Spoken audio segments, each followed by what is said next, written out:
నేను ఈ content post చేసినప్పుడు చాలామంది నన్ను టీస్ చేశారు. అరే స్వాధీన్ బాబా అయిపోయాడురా, పనికి మాలిన వీడియోలు పెడుతూ ఉంటాడు. మా పేరెంట్స్ అయితే మనకి ఎందుకు నాన్న ఇవన్నీ, మంచిగా ఉద్యోగం చేసుకొని డబ్బులు సంపాదించుకో అని చెప్పారు. బట్ రియాలిటీ ఏంటో నా మనసు తెలుసు. శ్రీకృష్ణుడు నాకు ఒక మీడియం లాగా వాడి మీ అందరికీ భగవద్గీత తెలిసేలాగా, దాని ఇంపార్టెన్స్, మన లైఫ్ ఇంపార్టెన్స్ తెలిసేలాగా ట్రై చేస్తున్నారు. చాప్టర్ 3 శ్లోక్ నెంబర్ 32లో శ్రీకృష్ణుడు చెప్తున్నారు, పార్థ, ఎవరైతే ఈ జ్ఞానంని ఇగ్నోర్ చేస్తారో, టీస్ చేస్తారో వాళ్ళు మూర్ఖులు, అజ్ఞానులు. లిటరలీ వాళ్ళు మర్చిపోతున్నారు వాళ్ళకి ఈ జీవితం ఇచ్చిందే దేవుడు. ఆ దేవుడే ఈ భగవద్గీత చెప్పారు.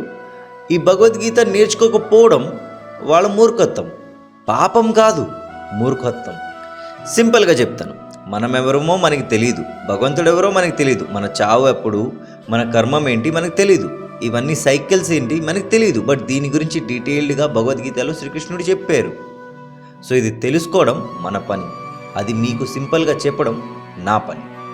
సో ప్రేమతో చెప్పండి, హరే కృష్ణ. ये त्वेतदभ्यसूयन्तो नानुतिष्ठन्ति मे मतं सर्वज्ञानविमूढांस्तान् विद्धि नष्टान् चेतसः